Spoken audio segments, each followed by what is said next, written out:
I'm gonna record everything, and I'm also gonna be having a Facebook Live. Is that okay with you? Yeah, that's cool. All right. I'm not gonna spend too much time trying to pick out one.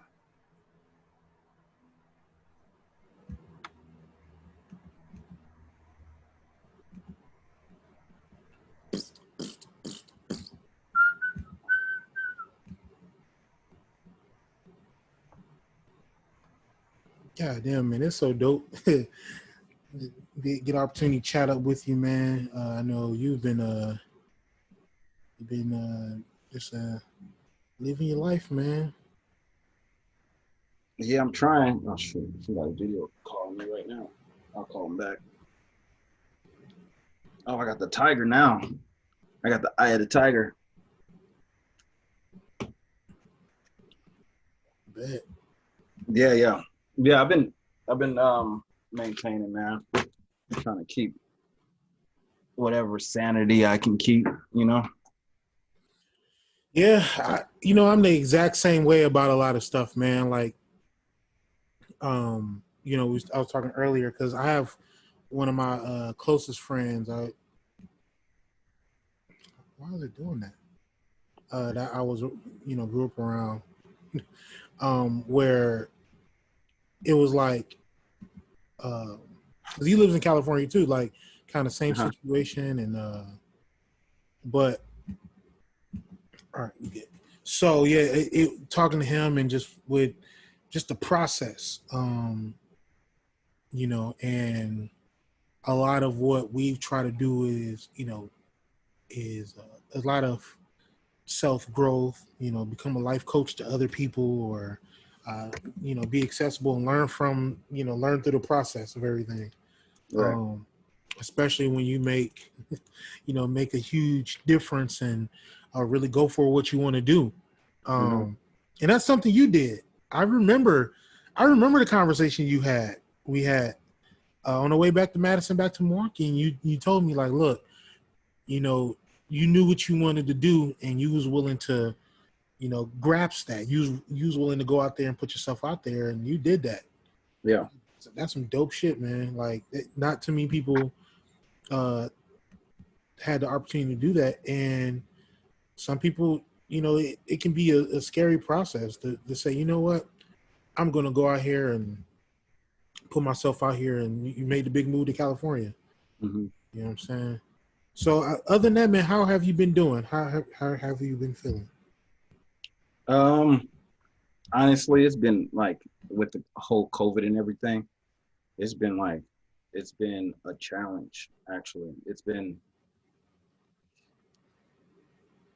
other than that, like it's always been like a struggle since I moved here. Like it's always been up and down. You know, you have your good days, your bad days, you have your mediocre days, you have your days where you feel like things are just like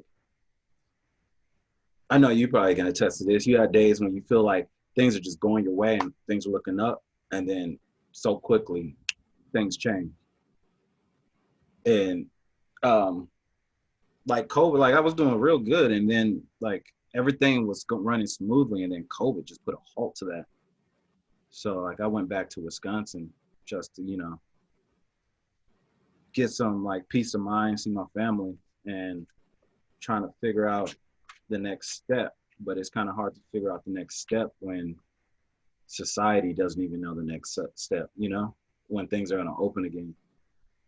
So it was just trying to find peace. It was trying to find peace in the unknown again. Yeah. So like all in all, like I'm blessed and I'm good. I'm healthy, I'm eating healthy, and I work out and running. But like it's just there's a constant like day to day like self reminder to keep my head in the game, because like if you don't, you'll go down that rabbit hole. Yeah, and it's tough because I think what's been interesting about COVID is, um, usually people when they're positioning in now is because they lost their job, right? But usually we're kind of thinking about, okay, how do I, find another job. How do I get money? I got these bills to pay. But everyone, I always talk about this. Everyone was in the exact same situation at the same time, right? Mm-hmm. Everyone had to sit their ass down. And but if you look at the last 6 months, living in Texas, there has been zero discipline. For us to have sports and all these things that we think that should happen, we have not done anything in this country that I feel like we deserve these things. We have not been disciplined enough to be in a position to think that we have the right for these things to go a certain way, to have sports or for things to be open. And in the process there, I think there's been a few things that's happened where it's laid to bare bones to some of the issues that's always been going on. It just, because, and I think maybe that's why the responses has been where, okay, wow, this is the most people I've never would expect so many people be marching or voicing their opinions about certain issues. But in the same breath, like, it's the people that I think that are trash, they're going to find new and better ways to continue being trash. They can't help themselves. Right. That they live and thrive off that. They can't help it. And I know people try to give it a benefit of the doubt to say, oh, it's a process. They're learning. It's like, no, like they're trying to tell you they don't give a fuck about trying to be educated on something. They've made their mind up. Even if you look at recent events, if I have to try to convince you and try to shed a tear and beg and plead for people to understand that it was wrong for someone to die in their sleep due to the fact that shit should never happen in the first place, that person's not made to be, that we've people, if you've had, depending on the friendships you've had or relationships you have, you just know where it's like, oh, okay, you ain't gonna never get through this person. So now imagine that on the political level. Yeah. And so for some of the people who are very intelligent or who can try to comprehend these things, who really wants others to, understand around them, you're just fighting the uphill battle and you get even more frustrated with it. It's like it's dumb. It's really trash, Yeah. So yeah, I mean, it's all part of the process. So first and foremost, I really just wanted to, I've always been wondering, like, all right, so how long you been in California? What is it? 3.5 years. I moved here January 2017. So what made you want to move out there? What was going on in your life and just for you to take that move, that plunge? Shoot, bro. It was a lot of things, man. It was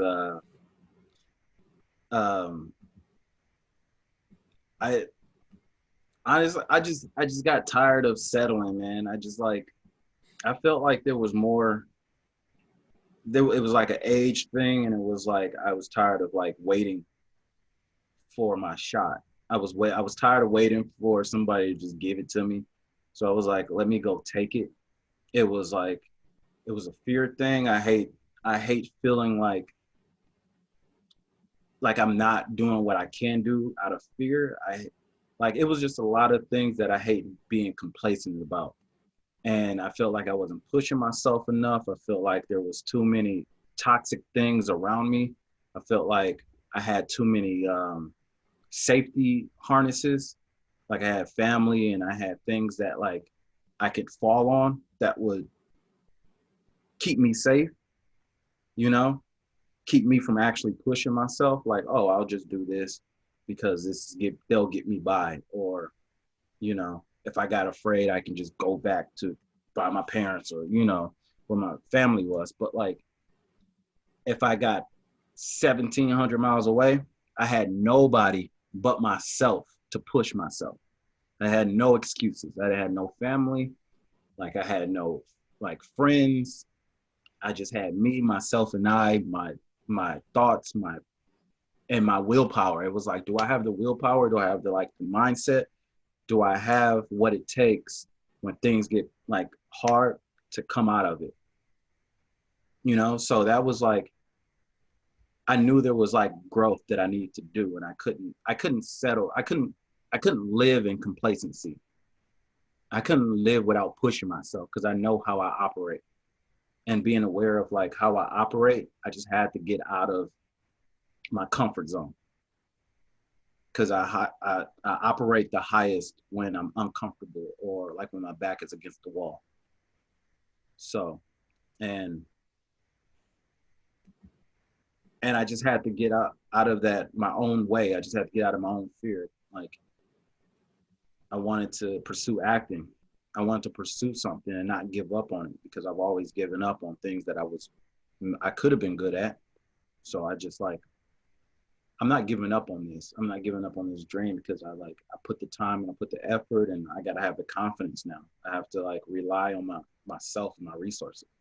So yeah, it was like a lot of things that just like pushed me that I had to just do it, you know?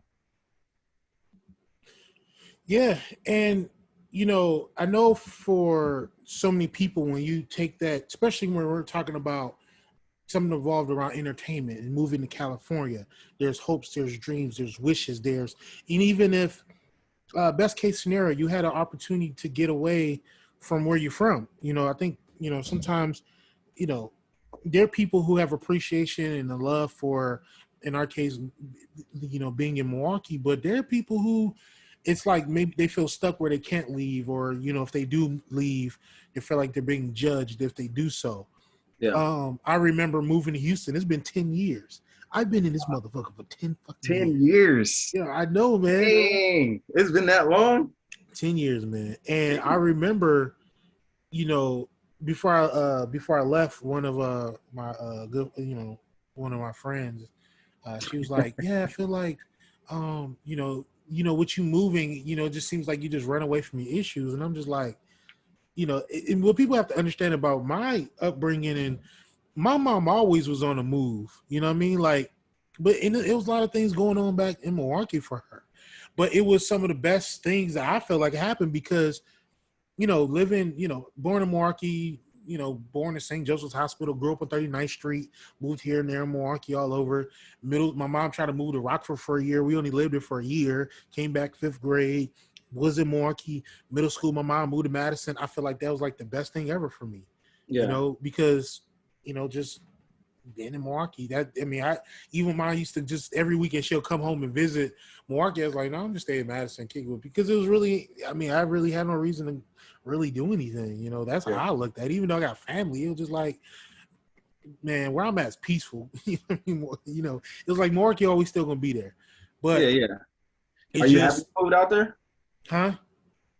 Are you happy you moved down there? Would you I, live anywhere I'm else, or is glad. that like somewhere you're gonna stay? So my closest and best friend, Br, Blue, he was in the military. He lives out in LA, California. I was just chopping over it earlier. He went out there, started doing the acting, modeling stuff, and now he's a life coach, things like that. And he's been trying to get me to go out there for a long ass time, because back in high school days, I was also doing theater, and it was like one of those things where, man, you could do it too. And so for so long, I was like, man, I'm gonna do what I'm doing. Still never, haven't visited anything. He got his kids, and he got his everything going on with him. But when I came down here and I left at the time, it was weird, man, because I feel like nothing was going my way. It was a lot of unnecessary bullshit I was dealing with. Yeah. It was bullshit and people, and I was just like, yo, what the fuck did I do to deserve this unnecessary ass bullshit? You just deal with shit like that. You 23, 24 years old, yo, this shit is trash, right? Yeah. And my Yeah. mom was already down here, and she said, look, Ramone, come down here. And I've came down here to visit. It was after my freshman year. I came down here winter and summer break, and I didn't really care for it, but I was like, look, and I tried my best. Like, I actually, at the time when I was doing the sports broadcasting in Milwaukee, I was covering Marquette, NBA stuff, and I was thinking like, all right, maybe I'll try to get some type of internship for ESPN radio, and it didn't work out. I was working at the Wisconsin Center dish, little thing downtown. I was like, man, maybe, and things wasn't going the way I wanted to go. So I was like, you know what, try something new, and came down here and kind of just made a name for myself, and then I'm where I am now. And I tell people all the time, like, just because I be shitting on Houston, especially Texas, don't mean I think home is better. I think trash is trash is trash is trash, Right. regardless of something. You know what I'm saying? Yeah. Yeah. Yeah. And so I think the only destination, even I just have to visit, is going out there, and visiting. Like, I mean, now Yeah. Yeah. being engaged and being in a relationship, and she from Texas, but it's hard for her to leave. So for me, it's kind of like, all right, I got to tread differently. Hmm. So yeah, being here 10 years, I never felt like Houston was home for me. I've always felt like I've been on this long ass business trip, but Hmm. I don't think home is a solution unless, I've always said if the right opportunity in Madison hit, I'd probably try to go back. But other than that, I never really thought about it like that. I just looked at it like, yo, I've always considered myself like I'm always bigger and better than what I think is around me. And so if opportunity sees that, why the fuck not? Like I'm not gonna hold myself back because of that. I'm not caught up with an identity where I gotta be here because I gotta represent. It's like, yo, fam, fuck all that. So Right. Right. Like I feel like I still have I still have an obligation to Milwaukee no matter where I go. I feel like like whatever I learn from wherever I'm at, I feel like I have an obligation to give back to people of Milwaukee. And like I still feel that like wherever I gain from here and whatever I learn from wherever I'm at in the world is that I will bring it back home.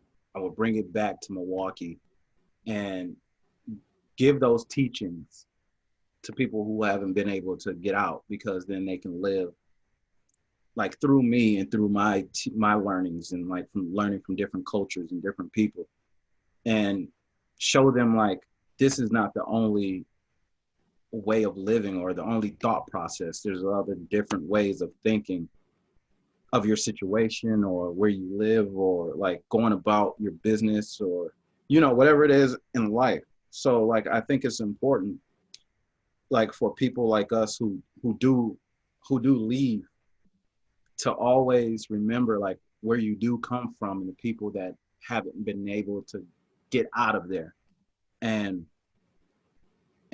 do justice to your city if you love your city like that, if it molded you into the person who you are. So I feel like with the school system I would love to go back and speak, public speak, and talk to children and inspire and get to a point in my life where like I have a voice and get to a level of success that I can say like this is what I do, like this is what I did against all odds. Like I left Milwaukee, like I drove out. I packed my clothes in garbage bags, put them in the back of my car, drove out to LA with hardly a dime in my pocket, and I made it happen. If there's a will, there's a way. And it's like sometimes you need people like us who have had the gonads to do it, or like the skin and that toughness to last in a bigger city, to like show other people like, hey, you could do it too. Like all like because sometimes like what we do is not, everybody's not built for that. Like what I did, like I know everybody's not built like that. Like yeah, it takes a mental fortitude. It takes like a will. Like you have to be mentally strong. You have to be like in your heart not to fold or give up on certain things that you're, comfortable with. Like when I moved out here, like my whole life flipped upside down. Like this shit was tough. Like I was crying. I'm like, I ain't around my friends. I want to drink. I want to spot a cow. Like, like, damn, I want a shot of JMO right now. The bar is expensive. I don't know nobody. I'm like, I wanted to run back home because like I was looking at Snapchats and stories on Instagram, like, oh, they playing beer pong at Duke's. They having a good time. I want to get back. But like when I got down to it, I was like, no, I have an agenda. This is more important. Like this little struggle right now is gonna build me to the person that exactly who I wanted to be. And I just gotta go through this shit right now. I just got to go through it. And it might take some years. It might take 5 years. It might take 10 years. But like what was put on me, like that, that, that confliction that was, I was like convicted. When it was put on me, I was like, I got to go get it. I got to go get whatever that is. I have to go scratch that itch. I have to go light that fire, because it's burning and I just want to light it fire. I want to light it higher. And like, that's for me, that was super important. And it's like, I know there's other people that want to get out. And I tell them like, hey, if you want to, sometimes that struggle ain't what you thought it's gonna be. Like, it's not for the faint of heart. You better be ready, because like you can get out there and lose your soul, because like you trying to do some things to make it, and you're like, whoa, that's quick money, or that's gonna get me seen. But like anything worth having is gonna take work. And I've seen people come out here and lose their whole soul. Like they're out there shaking ass and like, you get out to Hollywood, you get your booty hole bust open like a can. Like, it's like you get doing some weird stuff, man. Like you want to go down that rabbit hole. Once like, they got oh, you, okay, yeah, like, that makes me, yeah.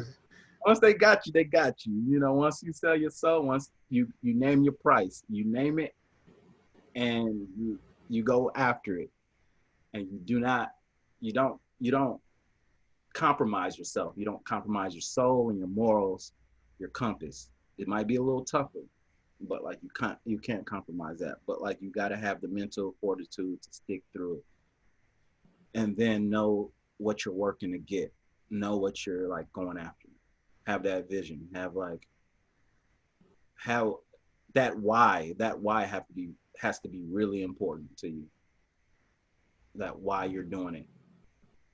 And like I do it because like I want a name. I want my name to be etched in history forever. I want people to know my name and say like, dang, he did it. Like Martin Luther King made a change. Like Edward So Motivated Massey made a change. Like this is his quotes. My quotes just be, just in the sky, just like on social media, everybody's quoting and like changing their lives for the better because of like just a little stamp I left, and that's when you think about that, it means way more.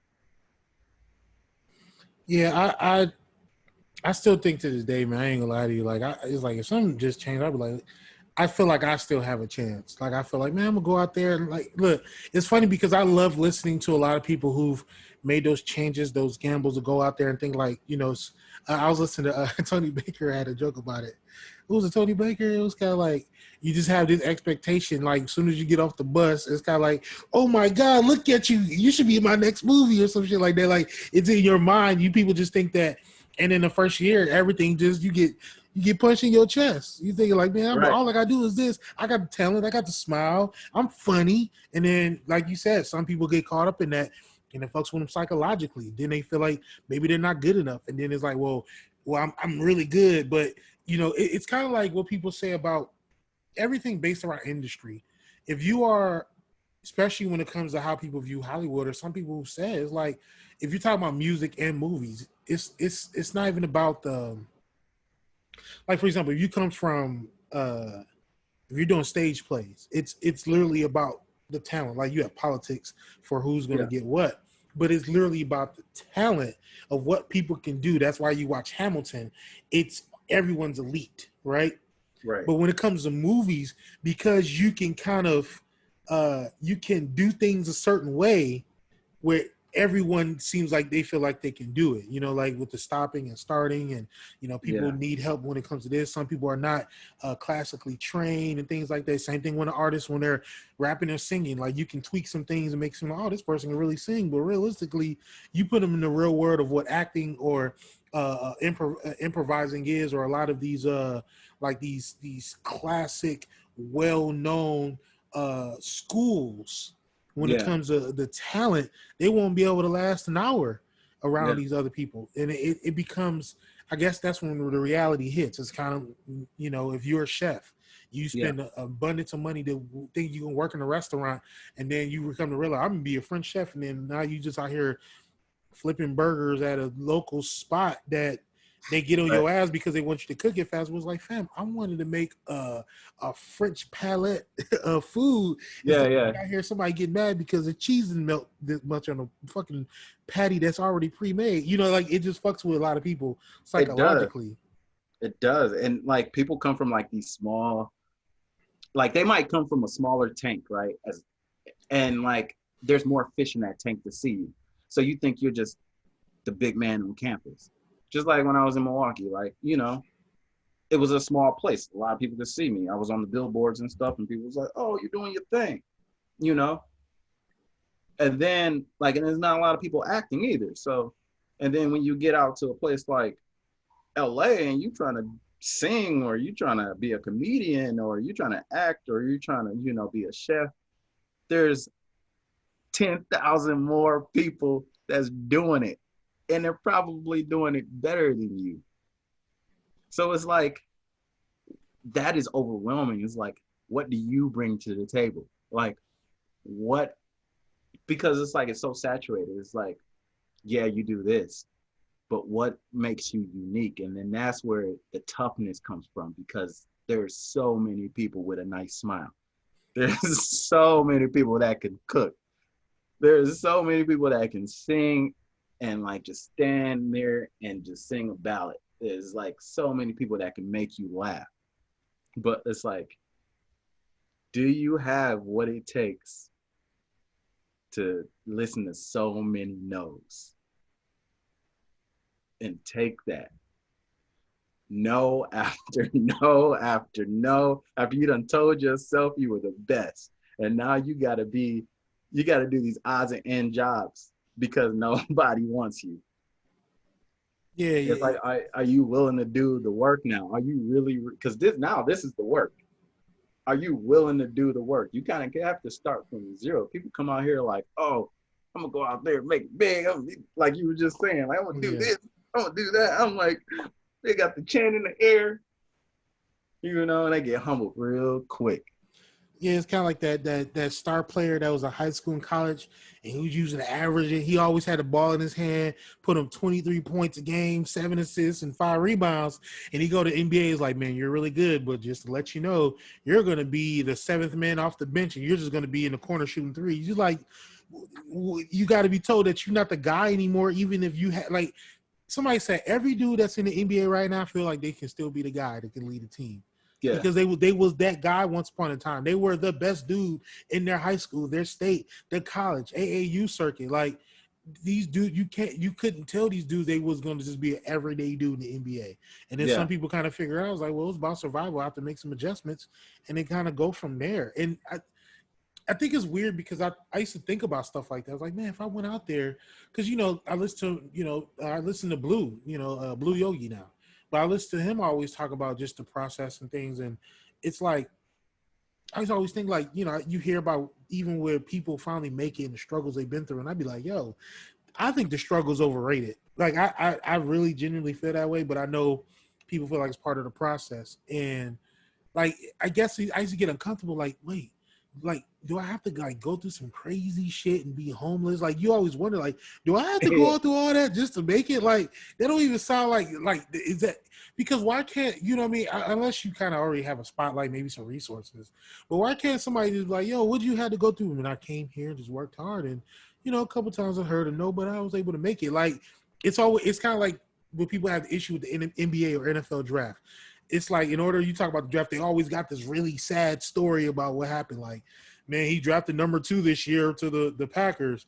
Man, it was unfortunate, man. When his mom was caught up on drugs and his dad died of this, and then the grandma got hit by a car. Like it was all these like crazy stories. It's like you I understand people go through those things, but you start thinking to yourself like, wait, do I have to go through all this struggle just to be like, yeah, I made it? Because I just never thought it like it's crazy to even think about it that way. yeah, Like, and but I guess the way it's portrayed is such a normal thing. You don't even really think of it. It's a process, but some of yeah. the shit is like, yo, I don't really think I have to go through that.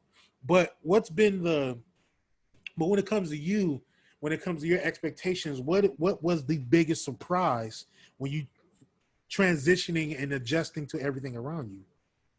And how The big, tough was that?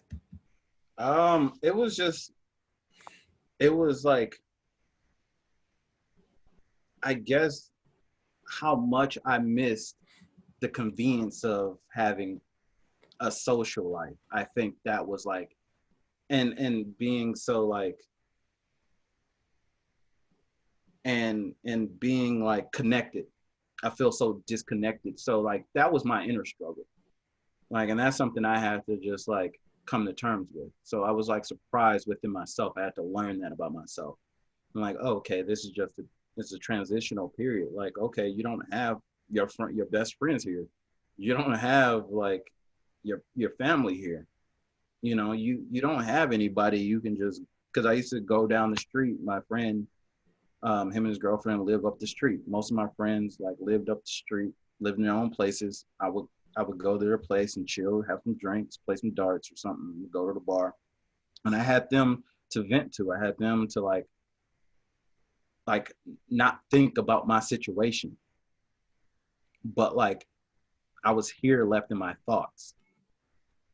I was here of just, just thinking about everything. So that was like, I guess my biggest surprise to me is like learning that about myself, how much like I love to be around my friends and my family. And so I had to quickly find appreciation within myself and who, like, being by myself. And that was like one of the biggest struggles. And then like just the hustle factor, like I had to like, nobody knew me here, so people were really different here. So they weren't as accepting of my sense of humor or like my energy like in the Midwest. So like I started thinking like, oh, is something wrong with me? Like, is something wrong with my sense of humor? Like, Oh no! See, the way I roll is like, yo, you know, there's something wrong with you. I feel like if you don't like me, something wrong with you. You trash. yeah. You know what I mean? I got like that at a point. I had to go back and like, damn, like, no, it ain't nothing wrong with me. It's something wrong with y'all. Like, yeah, hey, y'all boo boo. I'm sick of y'all. Yeah. Yes, I had to. I'm like, man, yes, but I had to get to that point. Like, you know what? But you have those moments like where you start to think it's you, and that's normal. Like you think it's something wrong with you, and that's why a lot of people change who they are. Because they think there's something wrong with them, and that's why they're trying to get accepted. Like women, they like wear the makeup, or they, a lot of women like get the lip fillers and their lips look like balloons, and Man, they get the fake butts and the fake tits, and it's like, I see it a lot, and it's like, okay, all the women look alike.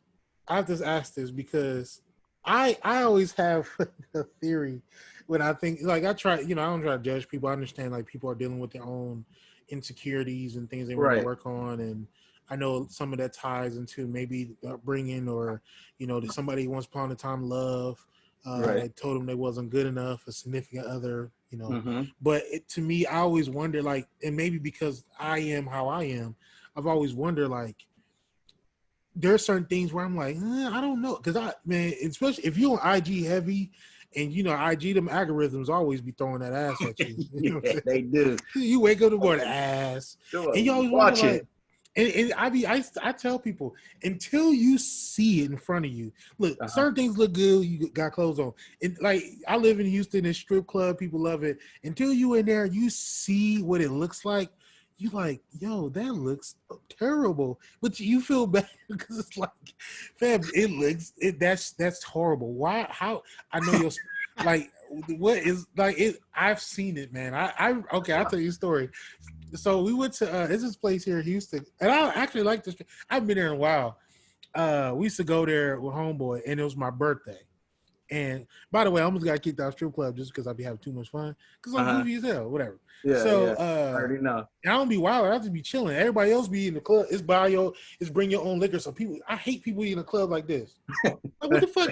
What's the point of going, my guy? Like, are you there to stunt, to show off on other dudes, or just enjoy yourselves because you enjoy yourself? Anyway, so like, why you mad, bro? Fam, so I remember when somebody was like, there's like, oh man, happy birthday, man, you get 2 women dance with you, I got you, I pay for it. I was like, cool. So I was like, well, I guess maybe her and her. And the one girl, she was outstanding looking, you know what I'm saying? Like this before stallion became a thing. She was like tall, like chocolate mocha skin chick, and she had the leg styles like you. And so I was like, oh snap. And so she took off her top, and from the side, the shape of a jelly bean. like the shape of the jelly bean is not round, but it got that, and it dips. Got It the looked dip, like yeah. it looked like two jelly beans hanging off her shoulders. I was so disappointed, my guy. I was like, no, this was one of those things. I'm not the judge, but it was at the time.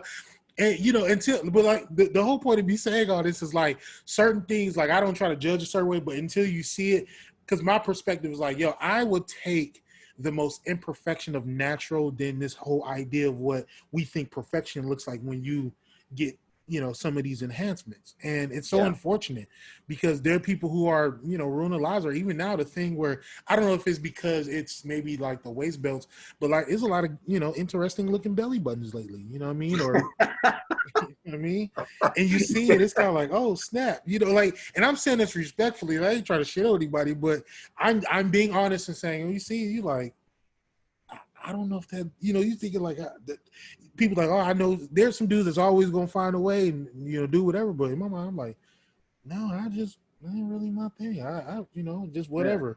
Yeah. But like you said, people, I tell you this, I knew insecurity sells when I worked at a gym, and right on the third floor of this gym is 3 floors. I was on the stairs master thing. I was like, before I only, when you work out, you think, oh, I'll do elliptical, you think treadmill. I'm like, I'm gonna try these stairs thing. I'm try to do my tippy toes and, really put a leg workout because them stairs be shredded ash. But anyway, so they had these TV screens, you got different channels of sports or television shows or news, whatever, and you can see at the bottom scrolling. And a lot of that stuff was ads, was like, you want your body, where real beauty is, come in, or get liposuction, all these different things. And it's like, imagine a psych you at the gym, you are working your anatomy off to look good and get fit or lose weight, and you see all these things that's saying, man, fuck all that. Come here, we'll knock that out for you in 5 minutes, right? Yeah. That to me, that's how insecurity sells to people. You know what I mean? Like, you see it now. You see where somebody followed for a long time and then they just all of a sudden switch it up. You're like, oh shit, like, and I know that's, it's narcissistic to think this, but it's like the same way some people's like, well, it's unfortunate because maybe the view of maybe how men view or treat women while women go out here and do these things. But then in the same breath, I can't sit here and say, hey girl, I don't think you should do it because I think you're fine as you are. It's like, I'm not doing it for you. I'm doing it for myself. And it'd be like, well, I'm confused. I just want to let you know, like, you beautiful as you are. Like, you don't have to do this. You know what I'm saying? Like, yeah. Then who are you? Like, they're doing it for themselves, but like then all you girls are doing it for yourself. If y'all all look alike, it's like y'all all do the same, eyelashes, liposuction, whatever. It's like, are you really doing it for yourself? Or and I can imagine where you are, fam. It's until like, you are where you are, it's like people, you can comprehend it a certain way because where you exactly are. It's like, where did this image of who it is you are come from?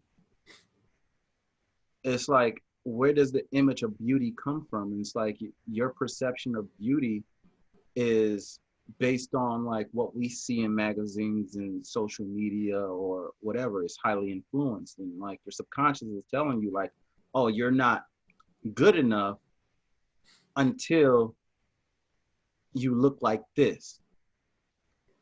And it's like, well, I get confused too. It's like, well, you're not doing it for me, and you say you're doing it for you. Then, like, where are you basing this image off of? It's like, what are you basing beauty off of? If you're doing it for yourself, like if you were doing it for yourself, you probably wouldn't care what other people look like. You would probably embrace your natural beauty. Well, at least, and I say at least people. I think the toughest thing, and maybe I don't know where you are with this upon yourself internally, but that love of yourself, if like I know a lot of mental health, especially the awareness of mental wellness, and that is very heavy. I think let's move that to the side and just talk about loving yourself, right? Because there's some people who can love themselves, but they still deal with a lot of mental health issues, right?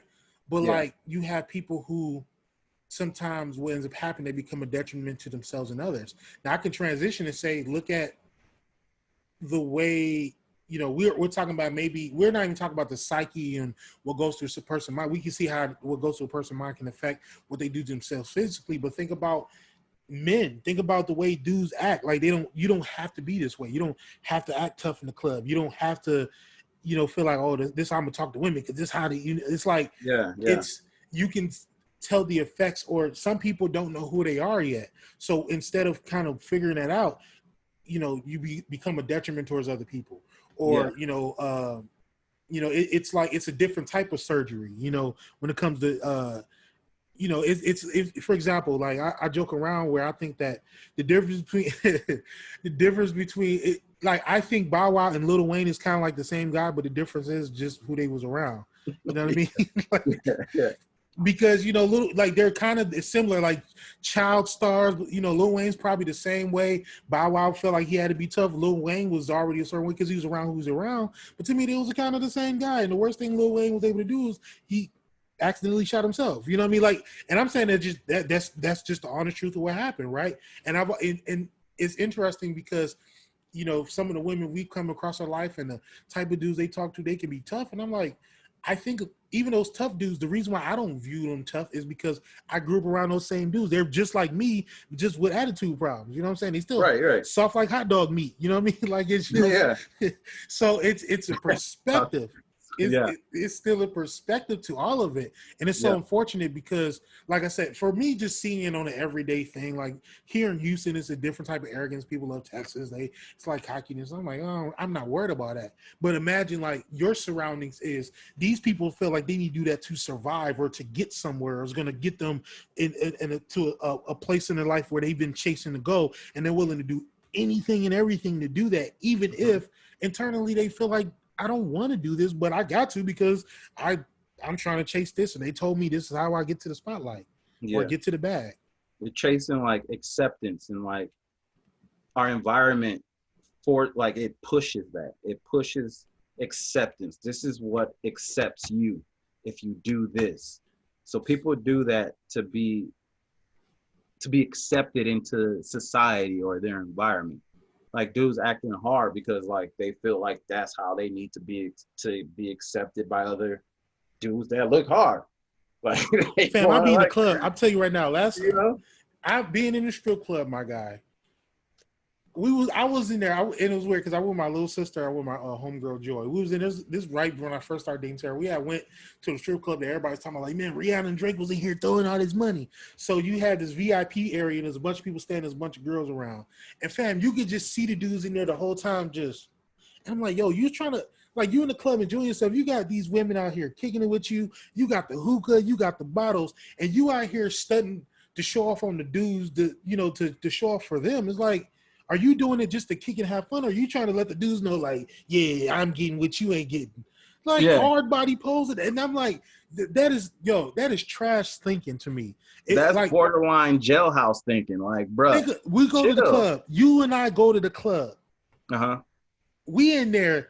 Is no one on the dance floor. Guess what? We in there going balls deep on the dance floor. Because we don't give a fuck. You're right. We enjoyed ourselves. Like, look, if people look, we automatically know when you have the energy, people want to kick it with you, rock with you.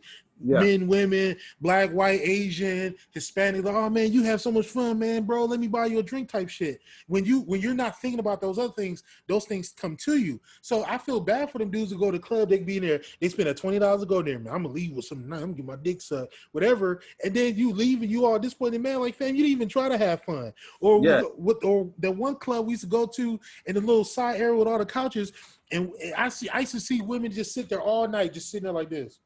Why are you here? Are you hoping somebody walk up? Let me buy you a drink. I'm like, number one, I'm broke. And number two, even if I have money, I don't feel like buying you a drink. But it's kind of like, I don't understand the psyche of why people do that. And I know cell phones kind of threw that out the window because luckily we went with cell phones as early. People be in the club like this the whole time. They pull out cell phone, say, what's up? And it's like, why? I've always wondered why. Like, this. Be yourself. Be just, and have some type of energy where it's like you enjoying what you are doing instead of doing it thinking that it's going to do something for you. You know what I'm saying? Yeah. No, I get that, bro. That's like you hit it right on the nail, bro. I don't get it either. Like I never understood it. Like I don't understand like that tough boy, like bad is it. baddest bitch in the club. Like, I don't even like calling women bitches, but like, I don't even know how they normalize that. like, how did you even normalize calling a woman a bitch in the first place? In But like, the club, you know what I'm saying? like, yeah, you in the club, like, why are you here listening to music, wasting space? And like, the club is literally for you to dance. Like, we are here to have fun, and you looking at us like we goofy, but like, we know how to live life without the confines of your ignorant ass thinking. Like, we don't care about the way that you think or other people think, because this is our life. And I don't get like why people stand around trying to look a certain way for other people. Like, I don't understand that. And then just like what you said with the cell phone and the, like, they'll be standing there like this trying to look cool and like sipping their drink, and then they're like, come on y'all, come on y'all, and then they're like, hey, oh, we killing it. It's like, oh man, just a little thingy thing on the back of my like, fam, you remember we used to go to Salty Toad, and this is around the time when Nicki Minaj did the She Got a Dunk remix. And she had rapped off, and at the end she was just talking all this shit, and like all the girls be in the middle of the dance floor saying what it's not even rap lyrics anymore. She talking, I don't know what these bitches, and they be on the dance floor doing them. Like, yo, are you trying to prove yourself? Like, you trying to prove the other, quote unquote, how they view the other hoes at the club that they ain't got nothing on you? I used to just be so confused. Like, fam, just enjoy yourself. At our nice youthful age in the early 20s, never understood it. Like, yo, I'm just there to have some fun and kicking. It's some type of delusion, bro. It's like, it's just a delusion, and people like living in that. People like living in that delusion because it gives them that freedom not to be so boring. But like, it's like, you don't have to think like that. You could just do it. You can just have fun. You could just live your life.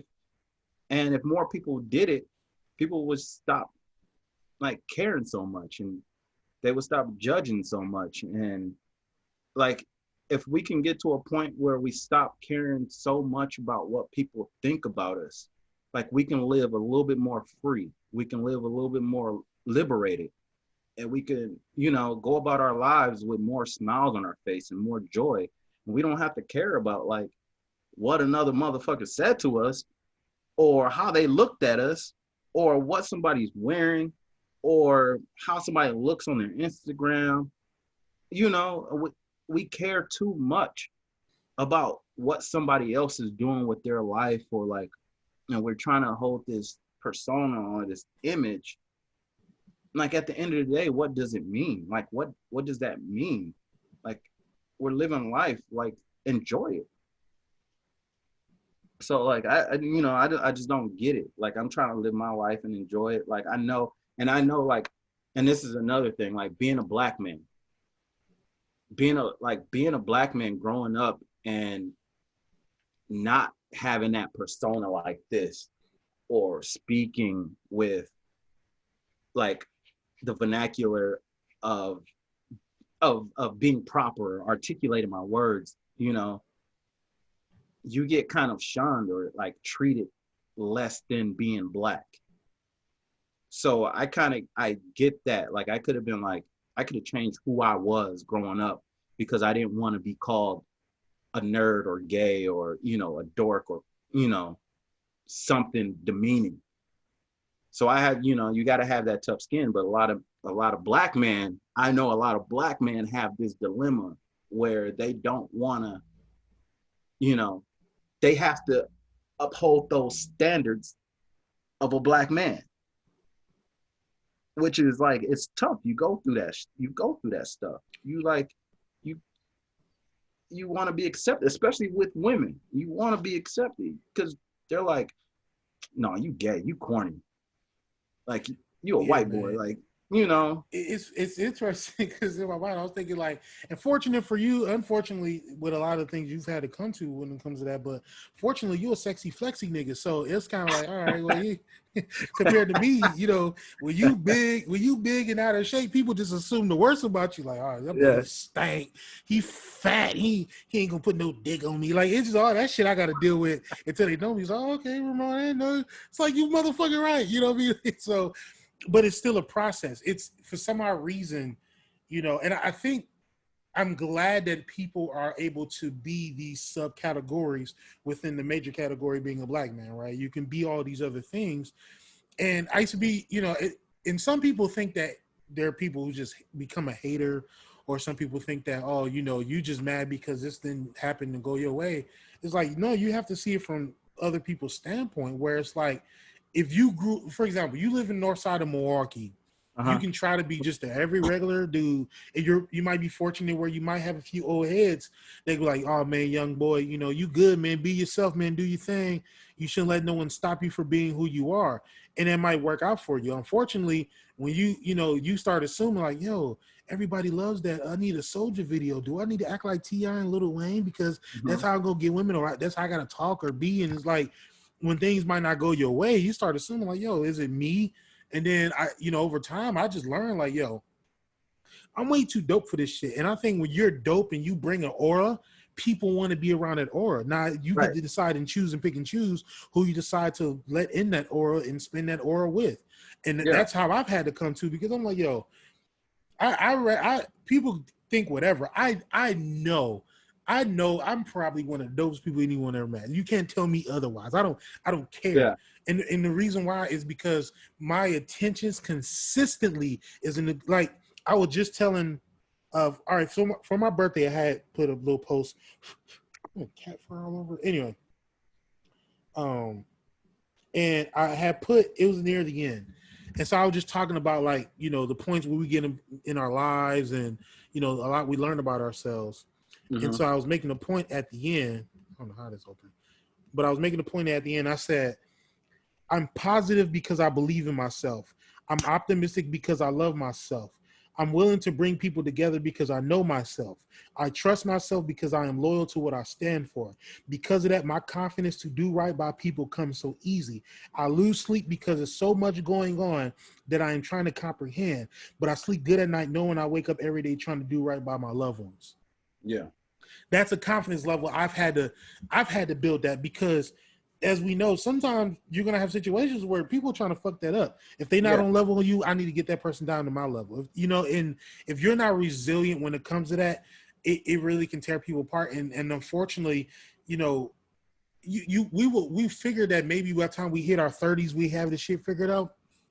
Nah. We still scratching the surface. We still have friends and homeboys and people still trying to figure those things out. Because we thought in early college years, we thought, man, you know, we're not going to club no more, but we're going to start living life and building a family and doing the careers we want. And it's still cheeks, pure cheeks out here.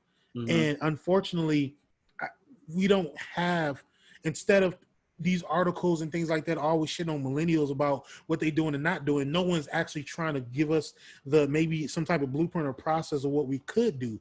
But then we kind of learned that they don't have it either. So they just got to make you feel bad for not being what they assumed you should be. You know, that I always found it insulting. Like when I see people shit on millennials and it's like, yo, fam, I mean, I don't know if you realize, but we were young in the 90s. We see the type of shit you was on. We were born in the 80s. We see the type of, like, these things that you're trying to blame on us. We see how y'all roll. I was just joking earlier. It was people like, imagine if my parents had social media, it'd be a totally different monster. You know what I mean? Oh, yeah. It'd be outside, you know what I mean? Like, especially if they had issues or something come up, man, fuck that nigga. I'm sick of all the shit that you might think now. Imagine social media when they young, you know? And it's like, I don't like when people think that always shit on the younger kids like they're just better or they did things better. Like, we don't look at the history of what the shit that was going on. Like, fam, y'all was letting R. Kelly sex tape pass around in bootleg form. What the fuck y'all talking about? He was talking about it. Man, R. Kelly was really eating that girl's ass, man, in the barbershop. Like, and y'all talk about how trash we are? You know what I mean? And so I think that's a perspective I've always looked at. And so, I'm glad to know that, and I do this a lot. So I'm glad to talk to people and just, we put things in perspective, and, Yeah. it's okay to learn about our process, because I think we're trying so hard to think that, you know, things are not going to go the way, but it's a process. Like I said, the struggle is overrated, but it's a process. And I think, same thing with how what Kobe's always viewed. As long as you embrace it, Mm-hmm. and you can actually, you can intellectually become savvy enough to figure some things out, you be able to do some things. And it's Yeah. going to take a lot of adjusting. I know you've had to adjust. Like, there's some people who probably do the exact same thing you in 2017, and they went home after 6 months, depending Yeah. on their situation, right? But you see something where it's like, it's going to take more than what I thought, and maybe some people already told me, but 2020, you still there. Yeah. You know what I'm saying? Hurricane and trash. I mean, not hurricane, but you got hurricanes and can't breathe outside You because got of fires fires and and all. You know what I'm earthquakes. saying? You And got, the industry itself, and appreciating maybe the little things you've been doing. So, yeah. man, I never thought I'd be in this position, or I never Mm-hmm. thought I'd be doing this, being this part of this video. Like, I think you appreciate the little things, and you just kind of work from it. And but maybe I'm saying this, even though I know damn well, you give me any opportunity to leave Texas, I might take it. You know what I'm saying? Yeah. Yeah, man. I mean, like, definitely the experiences that I've experienced of being out here is it's like I would have never experienced it if I didn't leave. Like the thing, like the people I've seen, and like the the life that I've got to see, and the experiences, the houses, some of the mansions, some of the awards I got to see, some of the like people I got to bartend for, people I got to talk to. I sat, like, me and Anthony Anderson, like nobody really knows this. Me and Anthony Anderson, we sat in the restaurant. We stood in the restaurant and we chopped it up. Like, we were at the restaurant. I was like not feeling well, and I went to go get some soup at this California chicken kitchen. And like I was in line, and Anthony Anderson walked in. He was like maybe a person behind me. He didn't have a menu. And like I grabbed the menu, I noticed it. And I'm like, hey man, you need a menu? He was like, oh yeah, thanks man, I appreciate it. So I gave him a menu. And then like when he stepped out of line, he ordered. I don't like approaching celebrities or whatever. I know they get approached, people notice them. And so I just like approached them like on some respect, like, Anthony, man, like, I love your work, dude. I've been watching you for a while. I'm a fan, but like I was like on some real stuff. I was like, could I like pick your brain? I was like, can I ask you like some questions? He was like, oh yeah, man. Yeah, definitely. He's like, what you need to know? And I'm like, just like as a young Black man, I said, I just moved here to LA pursuing film, pursuing my acting. I wasn't asked for no handouts. I just wanted advice. I just wanted to like talk to him. And he understood that. I didn't come at him like with no crazy fan. I'm like, hey man, like what does it take as a Black man to take it? I mean, like to make it here. And I was like, I was like, advice, tips, whatever you like, your knowledge is the best thing for me growing. I was like, I don't need any handouts because I'm gonna get mine. And he was like, I respect that. I respect that. He was like, man, he was like, just create. He was like, try to create, network with good people. Like he was telling me like the biggest circle ain't the biggest, like the best thing. And like stay prayed up. He was like, stay prayed up, have faith. He was like, and create. You like create your own like your own path, and like just keep creating, and then like somebody will see it, like, or just like somebody will see you. Just keep working, just keep working, just keep working. And he just pretty much asked me like if there's anything else I needed, and I was like, no, I'm good. Like I was like, just you talking to me and taking the time just to stop and talk to me, and he talked to me a little bit more. I was like, it was just enough, man. I appreciate it. And then I was like, hey man, I was like, one more question. I was like, do people notice you when you out? He was like, fuck yeah, man. He was like, if they not, I'm doing something wrong. And I'm like, I get that. I feel you. I feel you. I get that. And I was like, man, appreciate it. And like, we just shook hands. And he told me, he was like, I'm going to pray for you. Like, on some real stuff. He told me, like, he was going to pray for me. He asked me my name. He was like, I'm going to pray for you. He was like, you're going to make it. And he told me, and that was encouraging. And like, stuff like that, it's like, that's all you need sometimes to like know that you're gonna make it. And like, I met people time and time again, like Bryan Cranston and Jamie Bell and Daniel Kaluuya and Matt LeBlanc from Friends, like, and they're like so many people, and they're like they'll talk to me and they're like, you got it. They're like it's like me, they're like, no, it's something about you. I've shaken their hands and they're like, you got it, man. You got it. You got what it takes in here. He was like, you know, a lot of them say, like, a lot of people come out here and they don't have what it takes in here. It's what's in here. He said, and all of them just say, preach faith and just keep working.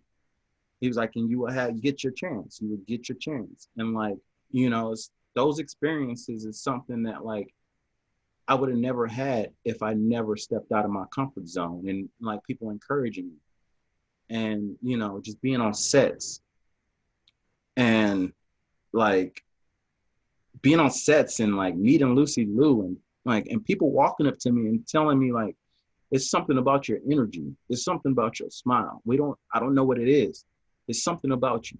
Hey, you want to stay a little longer on set and be in the scene with Lucy Liu? And I'm like, yeah, like what? Yeah. Like, what you mean? And you know, you try to stay humble, but like inside you're like, this is my chance. But like, you got to stay humble, and you got to like, you know, like you're still trying to get there. You're still trying to make it, and you're still trying to like pump it out. Like, I've washed dishes. I've like done all types of stuff I didn't want to do. But like, all that stuff is like, this is the work, man. This is like things you got to do, and it makes things more appreciative. Like, I've humbled myself. And like, so I don't really care too much about like, because I used to be afraid of like being famous and not handling it, and like being different to people, or like being materialistic, or, you know, or somebody trying to try me and like do this for this role. But like, now that I've been here and I've seen these experiences and lived these experiences, it's like I've been humbled. And I think sometimes like when you want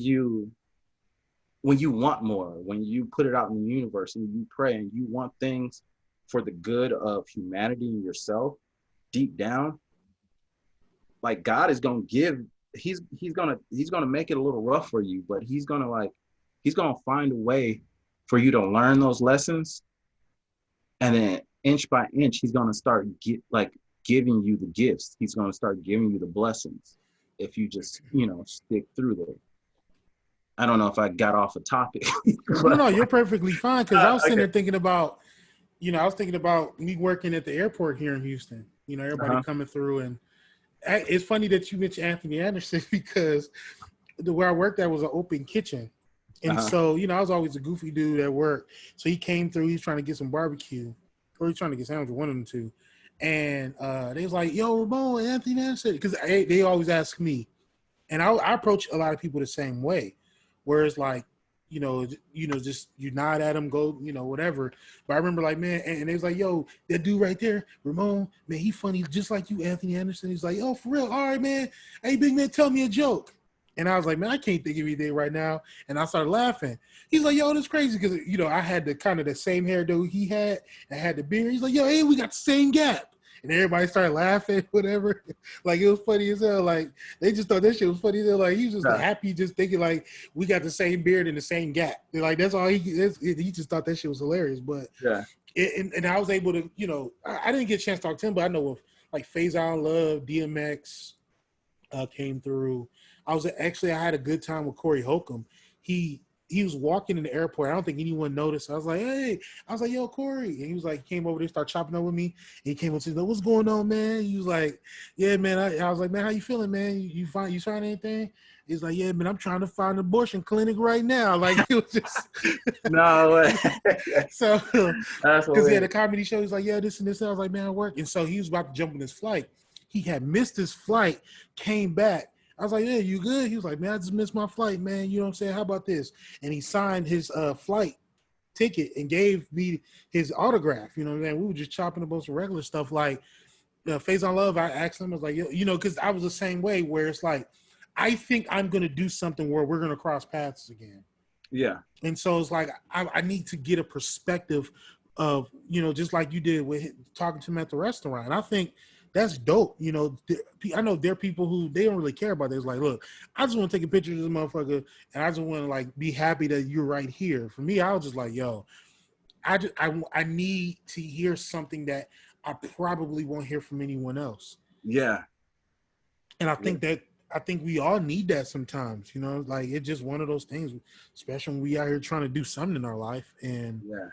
you know, You want to hear it from somebody that you can relate to, that, you know, that's been through it. And when I give you those encouraging words, sometimes that's all you need is like just to manifest that, like shake the hand, like, oh, I'm definitely crossing paths with you. Like it's so many people that like I've met and I'm like, well, I'm gonna cross paths with you. Like again, like Ashley Larry, like man, he cool. And like he talked the same, like, and I worked at the airport too. So, you know, I used to meet them there and I used to chop it up with them and like, you know, and it's like, you don't want nothing from them because you believe in your heart that you're going to be there. You're like, I'm going to be there too. Like, so I don't need a picture. It's not like I'm never going to see you again. It's like, because I have my own greatness to fulfill. And I think you need to go with that mindset and also make it a reality, because like without work, like you can have those times of like realization and like, yeah, I'm gonna be there. But that's a delusion until you start working towards it. That's all a delusion, just like what Mike Tyson said in his podcast with Joe Rogan. He's like, that's a delusion until you make it a reality. So like you can meet these people, but like, or you can see something that you want, but when are you going to work towards it to make this an actual reality? And like when I met those people, the difference between my dream is that I was working towards it. And I knew like, this is my reality. I've already made it my reality. It's just, I haven't matched it yet. My frequency is there, but that reality and where I'm at in my life hasn't collided yet. And my season will come. I just got to keep working. It's just, you got to do the work to get to that point when you're ready to match that. See, that's why I like, you know, I'm wired like, I really love behind the scenes and listening to actors and actresses talking about their process and certain interviews. Like I like this thing called Off Camera with Sam Jones. Mm-hmm. You know, he's talking to different people and talking about their process and projects and things like that. And I love it. Like for me, I find it so interesting. Like Sarah really, she don't like that. She feel like it ruins it for her. I love that. Like I don't like, people love for example, NBA playoffs going on. People love watching the game itself. I love listening and want to interview and talk to people about the process to get to the point where they are now, and you know what was on their mind. You know, it was like people who was able to kind of interject those things. To me, I find so interesting. Real quick. So, you know, for you being close knit to the surrounding, and I know with COVID hitting and a lot of things that kind of had to kind of put people kind of reevaluate some things. What was how much of the death of Chadwick Boseman? How was that for you? And seeing that, knowing that you was in Hollywood when the impact of Black Panther happened, or in the other movies he did, with 42 and I know 21 Bridges and doing the James Brown and like I listen to his interviews, like they have that the Actors Roundtable. Like I love listening to those. Oh yeah, I was just about to tell you that Actors Roundtable. Yeah. Yeah, and I think he did the one with Marshala. That's how you say it. Yeah. And that was years ago. I was watching, like I love listening to people's perspective. Like I said, I love that shit. Like forget that. Give me that.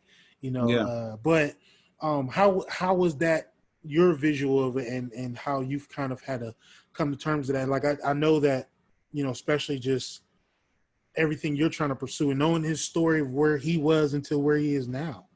Yeah. And unfortunately passing away. Actually, like when he passed away, I was like, it was kind of surreal. It was like, dang, he's gone. I mean, with everything going on, it's kind of like it's without a lot of things in production and like nothing new. I just saw him in the movie Five Bloods. Oh, that with shit. it was you saw it? It's a long movie. Long movie. But I didn't I thought about him, but it was like that surreal, like, no, he ain't gone because life ain't moving too quick right now. There's no new movies coming out and stuff. So it don't hit you that like, oh, he's really gone. Yeah. It's like you think like, oh, Kobe's gone, but like now there's no, like he was retired anyway. So like if he wasn't retired and he was gone, you're like, damn, he's missing out of basketball. He's missing out of the game. It hurts, but like it's like it would have been a bigger impact if he was gone when he was still playing. You're like, damn, he's gone. And so I think I didn't really think about it till like a couple of days ago, honestly. Like I was like thinking, I'm like, damn, Chadwick is gone. I'm like, and he was killing it. Like he was like this dude was killing it. And I'm like, am I working that hard? Am I working as hard as him? This man had cancer and he was still doing movies. Like he was still like, he didn't tell nobody about it. And it's like, our time here is numbered. So it's like, I started thinking like, well, I need to really, really start like appreciating this time of like when life is slowed down and really start working on my craft. Because like during the whole COVID, like I've been thinking about like giving it up and like, okay, acting would never be back. But like, this is the only thing when I was looking for jobs and stuff like that, this is the only thing that like I really want to do. It's like the only thing that like fires me. And I'm thinking like, damn, when I see him pass away, I'm like, am I actually working? Like I'm working hard, but like, am I working hard enough? It's like this whole COVID, like I could have been working on scripts or reading or doing more than what I'm doing. And like in these last couple of weeks, like I had a writer's workshop and I'm like reading 2 plays for these writers and stuff like that. So I felt that fire again, like, okay, this is what I want to do. And like, I got to have that same energy when I first got into it. I got to have that same passion and fire and that work ethic. Now, even more that things don't seem as promising because like Chadwick knew he was about to pass away. Like he could have just gave up. Yeah, at least I think he like at least passed, or he knew, he had a feeling that it was more of a possibility of happening, but he more likely was going to survive. Yeah, right. Yeah. So like with cancer, it's more of a chance for him to like not make it than make it, or other way around. He could have had faith and think like, oh, I'm gonna make it. But he had to live with that realization that like, but he could have gave up. He could have been like, you know what? I'm just going to chill, take my chemo, eat right, and fight this. But he kept working. He kept, like, even when he was skinny, it's like, and I don't even know when my days are numbered. I don't even know. Like, as far as I'm concerned, I don't have anything health, like, problems. But, like, what if I do? And I have to, like, if this is what I really want to do in life, I have to like start working harder at it. I have to like start getting down. And with like me wanting to be like more of a like a mental health advocate and like, you know, a balanced coach, teaching people like, you know, balance your good with your evils, and like bad things are going to happen to you, but you got to know like there are good things, and the two balance each other out. You got to like know balance in life. And, you know, if I want to do this and I want to be a voice to people in Milwaukee and be a voice to anybody and inspire, and I want to be something or etch my name, I have to put in the work like he did, so people remember him, remember his work, and, you know, and laugh and cry about me, and like they did for him. And like, wow, he's gone, but like he was a great person. And so it's like I can't give up. I can't give up. I got to put in that work ethic because somebody's looking at me. Somebody wants me to make it. Kids, black kids want me to make it. Like, and I have to get there. Like, Yeah. your son or your daughter, if you have kids, it's like you have to get there for them.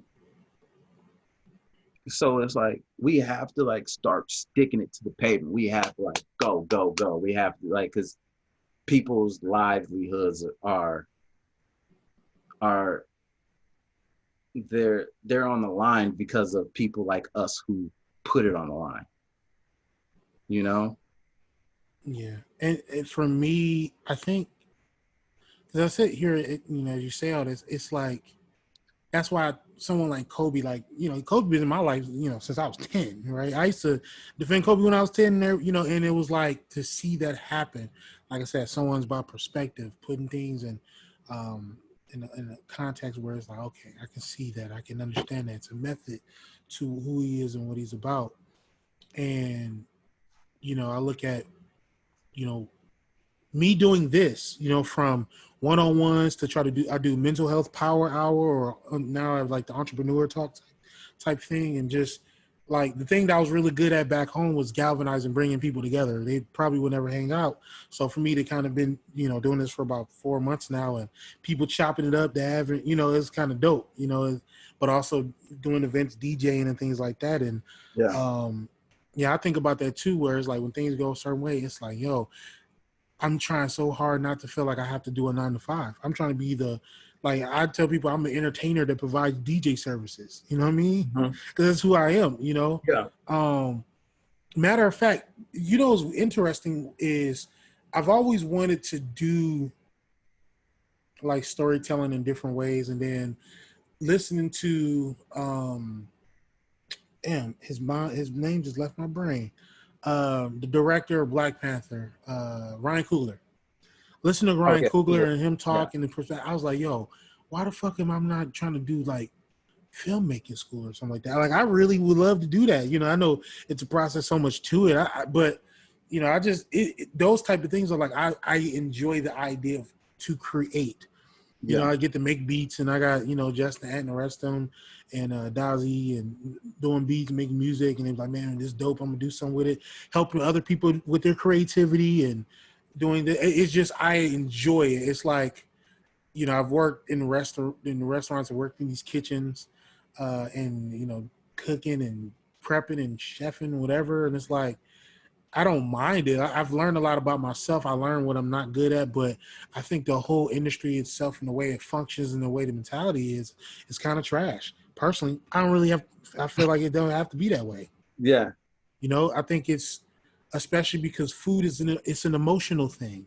It's a Yeah. memory, you know, and what we're doing to ourselves is, you know, I understand the idea of experience, but the problem is I live in one of the fattest cities in the country. And when I mean that, it's like it's food everywhere. You can get food everywhere. And I know where you live is food everywhere because it's Yeah. food truck central, right? But it's food everywhere, and you learn that these are different people that want to take their own narrative into their own hands. That's Mm-hmm. that's what we constantly do now, is putting our own narrative in our own hands. And, you know, I feel like it's so much out there. I'm like, it's not all that great.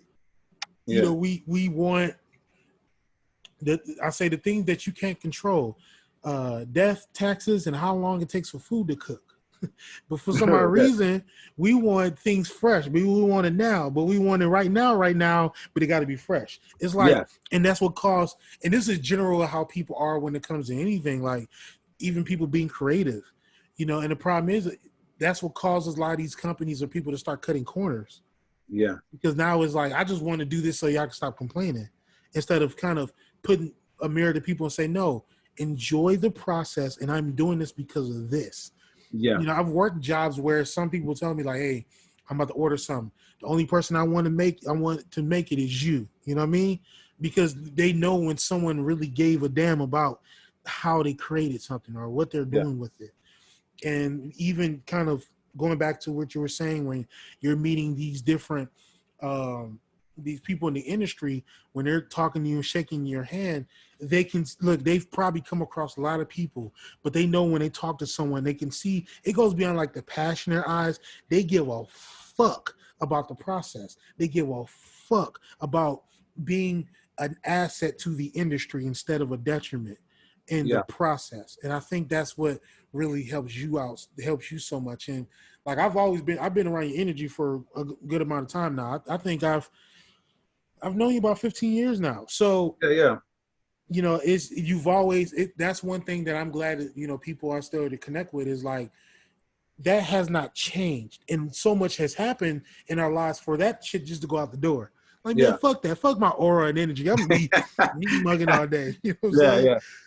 It's so I think it's amazing. I think just it's some dope ass shit and us constantly just fighting through that. So what do you know, I guess before you roll out, but where, you know, now with, you know, quarantine happening, besides the fact that people sit down, I think it's a time to reevaluate ourselves, work on the operational part of our business and ourselves. What are your, like, you know, your goals going into 2021 and maybe the next few years or so? What are the things that you're really pushing for yourself? Um, I really, well, one thing I'm trying to do is um, like my hardest thing with the industry, I guess is like the social media aspect and like being a presence. Cause like I'm kind of private, you know, and I'm more of like a person to person. Like I rather like have those connections and not Yeah. put everything online and, you know, and try to portray something that I'm not or convey something. So it's like, um how do I convey or like have more of a presence, but not like compromise who I am or try to fake it or make people seem like I'm living this life that I'm not, but like also inspire.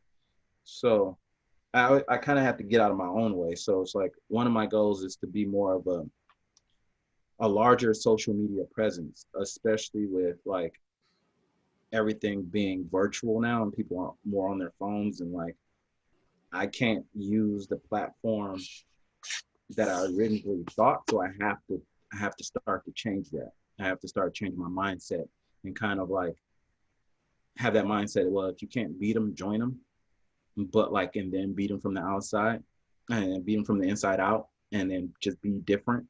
So I know attention sells. So it's like I'm trying to like create more content with my time alone and like be more creative and like, you know, read and not put any barriers on myself. And so I put myself in the box like, well, are you dramatic? Are you a comedian? Are you goofy or are you serious? Do you want to like inspire and be this like businessman or have people look at you as this goofy, humorous dude? And it's like I just came to this realization like literally like maybe 2 weeks ago, a week. It's like I can wear all these hats. I don't have to put myself in a box. Like I can be goofy and I can be serious. I can wear a business suit and then I can wear a clown hat. Yeah, It's it's like, like Regina Hall was talking about that when she first came in.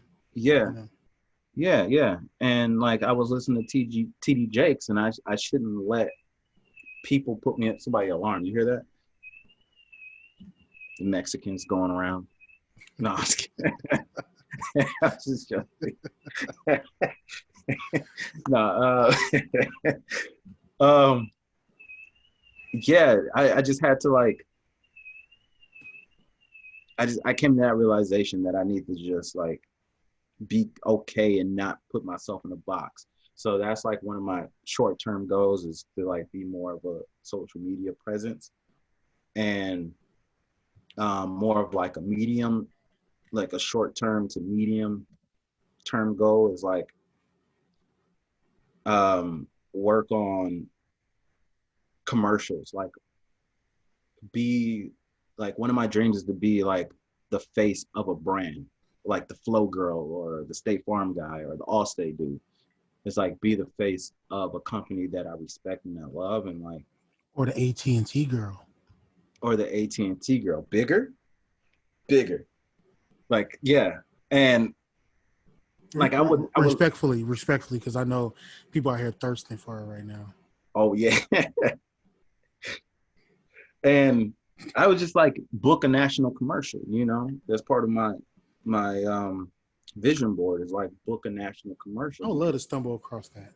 I'm union eligible, and like it just takes me paying the dues, and then like somebody noticing me, or like booking the right agent, or or booking the just takes that one time that somebody's going to see me and they're going to see my energy and say, we want to book you for this commercial. We want you the face of my commercial. So, yeah, that's one thing I want to do. That's another goal of mine. And then, I want to be in a box office film and then travel the world, and I want to speak. I want to be a speaker, and then maybe open my own academy, somewhere in Milwaukee, or open up or give money to open up a academy for creative arts where people can hone in so they don't have to go through the struggles I had to go through, or like learn the things I had to learn too, and give them, schools, more funding, public schools. So these kids can like learn the proper techniques and money management, learn how to do taxes and learn about credit scores, and like hone in their skills, like their DJing skills, their producing skills, and their acting skills. And it's like an academy where they can do that, because I know everybody don't want to be in books all the time. It's like, but you can do this. You can do this and read. You can be an engineer, but you can also do this artistically on the side if you want to, and give them the necessary connections that they need. Like, it's like we're raising some brilliant people up in these academies, and then give them the opportunities from like all the connections that I made, give them opportunities to be in the film, or like make a short film, or write a play, or write, something, or produce a song for like a major artist, give them that chance.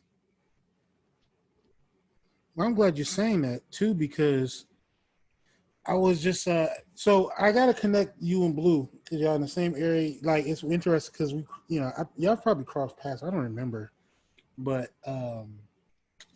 yeah, like y'all always had similarities to me, and when you went, I was like, oh man. So I want to do something, chop it up with both of y'all, because y'all have some of the same experiences and things you learned and where you are now, and it's dope as shit. So I'm glad you said that, because I was kind of thinking that too, like, because he was actually, Blue was thinking about doing some nonprofit, and I had an idea where I was thinking about having one of those type of. So I looked at how theater benefited me. Mm-hmm. I think for a lot of people, how like, okay, I give you an example. Kids when they're young should play soccer before they play other sports. And the reason why I think they should play soccer, because it helps the hand-eye coordination, it builds a lot of stamina, and it builds a lot of strength in their legs, right? That's why you see maybe some of these European players are good at soccer and they get tall and big and the footwork is immaculate. I feel like that was soccer before you played all these other sports. Or right? ballet. Yeah, ballet, because it works on your core and your footwork, right? I feel that way when it comes to theater, and I feel like for anyone, it helps with public speaking. Mm-hmm. It helps when the ability to be creative, to Yeah. improvise, to all these different things that they're able to do. Because what people don't realize is when they get older and they want to work these high-end jobs, you're going to have to be in front of people. You're going to have to be able to articulate certain things. You're going to be able to present these things, or have your way with how you communicate with people in general. And that Mm-hmm. the only thing that can really do something like that is something like doing some type of theater and things like that. Now, don't get me wrong. Some people rather do behind the scenes stuff, but regardless, some of the fundamental things that those things do starts with that. The same way I say with soccer. Like that is like the communication and that is the I can't even describe it, but it's soccer to the way we communicate, in Yeah. different ways and present ourselves. And, even when I was doing organizing stuff here, I talked to people and they never thought, well, you can do that and organize with union stuff and try to do this in Texas because, you have the personality and be able to relate to people. It's like, what people don't realize is I'm not trying to get you to do this. So I want you to be on the front doing it all. I want you, so you feel like you have a voice too. Some Yeah. people are quiet, but still have a loud voice because they believe what they stand for. Now, there's some people that become motivated over time and become that leader. Once upon a time, they was quiet, they was shy, and now they the loudest person on the front lines, making sure they have equal rights for everyone, right? That's Yeah. something people build up. But yeah, I think that'd be something dope to do. So I love your idea. Yeah. Yeah. Yeah. I think, like, just to segue off of that too, like, theater theater was a huge help in my confidence. It was like a huge help in like um just being who I am and learning how to be vulnerable, learning like, this is who I am, and like I'm not gonna let anybody stray me away from being who that is. And like, now I have more of a voice, a confident voice. Like I can speak in public, I can lead, I can be a leader, I can work in a team. Like I know how to collaborate, you know. I like, like we could work together, and I'll listen to your ideas. It's not just about me. I understand that everybody brings something to the table when it comes to creativity. And so like theater helped me with that. Theater helped me, like nothing else in my life helped me more than going to school for theater and then studying Shakespeare. Like those two things were my biggest accomplishments and my biggest uh, biggest things that like trained me in my skill set. So I agree with you on that one. Like I think that everybody should take a theater class, improv class, or like, public, like, and learn how to speak in front of people and learn lines before and feel those nerves, feel that excitement, feel that like that fear, like, oh snap, I'm about to go out there and speak these lines and I hope I don't mess up. That builds a confidence inside of you. It builds like it teaches you how to speak, teaches you how to like listen, teaches you how to listen. That's really important. A lot of people don't know how to listen. People will just like respond. They're just waiting to respond. And theater teaches you how to listen. And then that elicits the response. That teaches you how to respond to somebody, which I think like the world could need more of, is like stop just talking, giving your opinions, listen to what people are saying, listen to people's feelings, listen to like the way people are trying to solve solutions. And, listen to somebody else's creative mind. You know, shut up sometimes. Everybody just needs to shut up and just listen, because everybody thinks they know everything. So yeah, I think that's super important.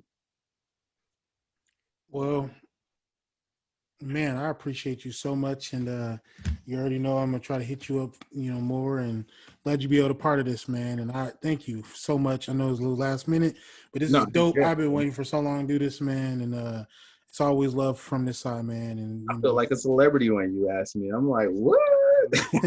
I'm like, yeah, Yeah. And they was like, well, we can do it in 30 minutes. It's all good. Hey You man, know, you know what I'm saying? The streets need this, you know what I'm saying? So streets need it. Like, this is where, you got to keep it going. I appreciate you doing this.